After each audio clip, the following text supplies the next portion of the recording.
To the former Republican Party, it's time for you to know the real history of the Second Amendment, which is the key to understanding all of American history. The big lie wasn't just about this last election. You've been lied to for centuries. The English lords sent by King James believed it was their divine right to force 1 million Africans into work camps and claim this land that had a larger population than all of Europe. The colonists faced constant rebellions. They were outnumbered and terrified, violent and fanatical. They executed women for witchcraft, which was what they called anything foreign, new, or different. After 100 years, the British tribal lords established new laws that they called rights. These were not freedoms given to the peasant class. They were authorities that they were usurping from the British monarchy and giving to themselves. Virginia's Declaration of Rights forced the white labor class to serve in Virginia's militia. A well-regulated militia composed of the body of the people should be under strict subordination to and governed by the civil power. A wealthy officer of the Virginia militia, named George Washington, who was passed over for a promotion in the British Army, was sick of being told what to do. Custom and use shall make us as tame and abject slaves as the blacks that we rule over with such arbitrary sway. Not all the English lords thought or talked like that. There were a number of prominent whites that were fierce opponents of slavery.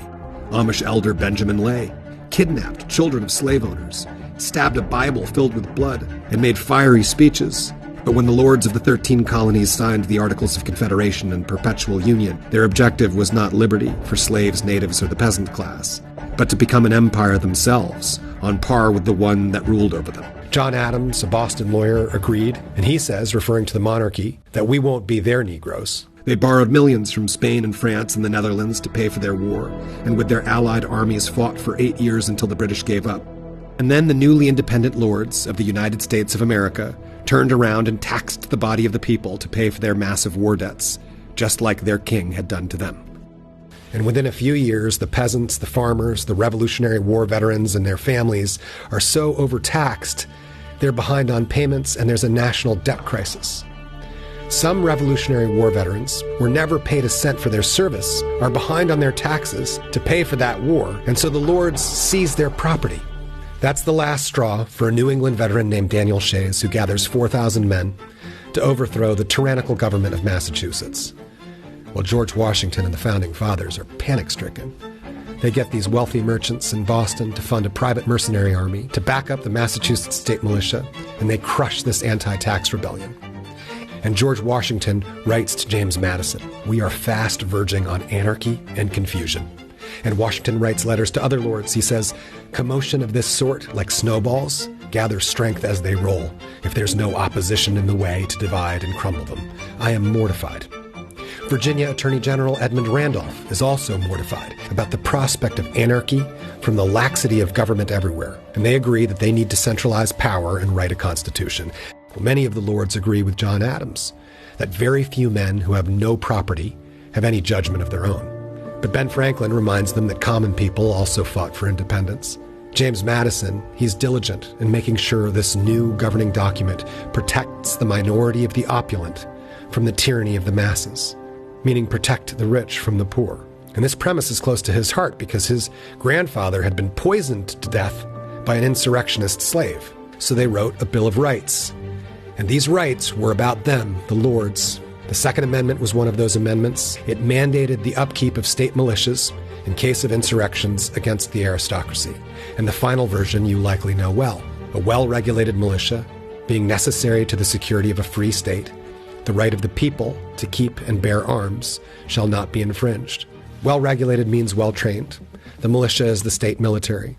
Being necessary to the security of a free state respects local authority, semi-professional part-time troops rather than a standing professional army, which would have been rejected as a new monarchy, and also taken too many men out of the labor pool, which was the Union's most important commodity.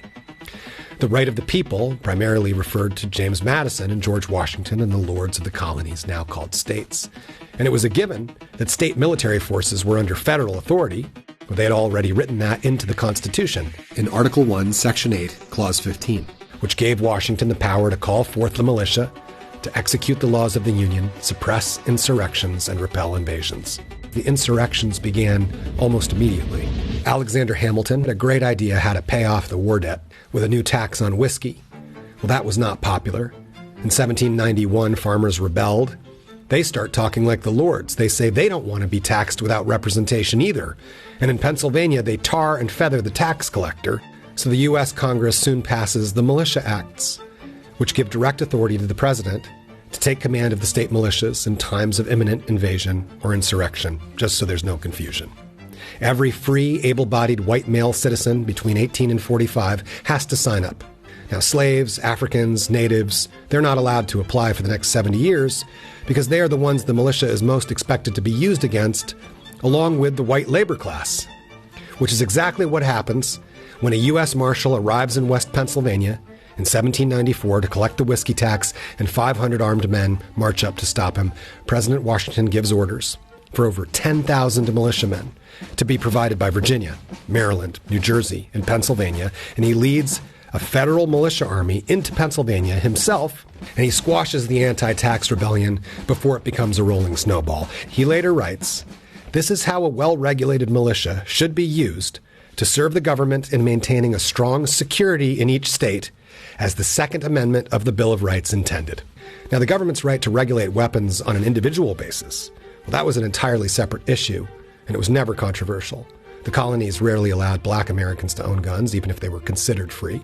There were laws against selling arms to Native Americans or Catholics. Throughout the 1700s, every gun had to be registered. You couldn't carry guns around town, and certainly not loaded. There were gunpowder restrictions. In Boston, there was a fine for having a loaded firearm in your house or barn.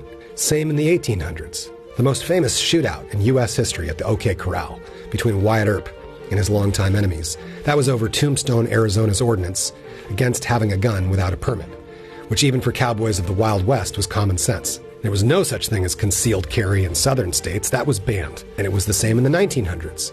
In 1934, an old Union soldiers' gun club called the NRA testified in support of the first federal law to crack down on machine guns favored by mobsters.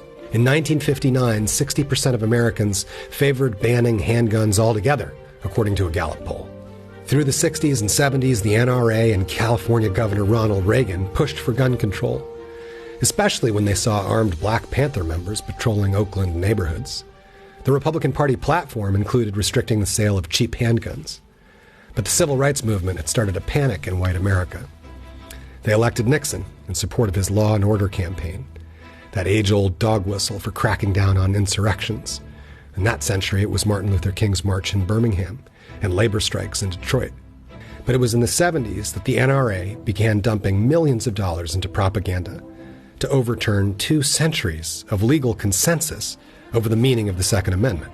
The new gun lobby spoke directly to Americans with a deep tradition of paranoia, the one that they'd inherited from the British Puritans of Salem, Massachusetts, who then, over the centuries, like some horrific game of telephone, had twisted the Gospels of Jesus, which preached unconditional love and care for the poor and oppressed, into battle hymns for tribal warfare, justifications for the confiscation of land, and tribal domination with violence and cruelty. A so-called Second Amendment remedy was grown from the crime scene that is American soil. A remedy for any witchcraft outside the walls of the colony that might threaten its Puritan citizens sent here by God. A gross embodiment of personal ambition, greed, and power. The gun made people feel protected, safer, but of course it did the opposite. In 1991, the retired Chief Justice Warren Burger, a conservative Nixon appointee, described the NRA's lobbying efforts to rebrand the Second Amendment as a protection for individual gun rights, quote, one of the greatest pieces of fraud, I repeat, the word fraud, on the American public by special interest groups that I have ever seen in my lifetime. Finally, in 2008, after 2 more decades of lobbying, a right-wing activist court ruled that the country could ignore the first half of the Second Amendment and disconnect it completely from military service and just pretend that it supported the new popular politics of the time. Justice John Paul Stevens, another Nixon appointee, called it the Supreme Court's worst decision of his tenure, and today there are fewer gun laws in Tombstone, Arizona than there were in the 1800s under Wyatt Earp. The meaning of the Second Amendment has been turned completely upside down. It was created to squash insurrections, never to justify them. Its purpose was to draft the white labor class into protecting the interests of their white lords and masters. You've been used, former Republicans, as your ancestors were used. You've been spun so far around for so long that you think in an epidemic of mass shootings of churchgoers and school children that it's Jesus Christ who wants you to keep buying guns, who wants you fantasizing about them, who wants you taking them everywhere you go into shopping centers and schools, who wants you concealing them and then parading them around, marching with them, marching for them.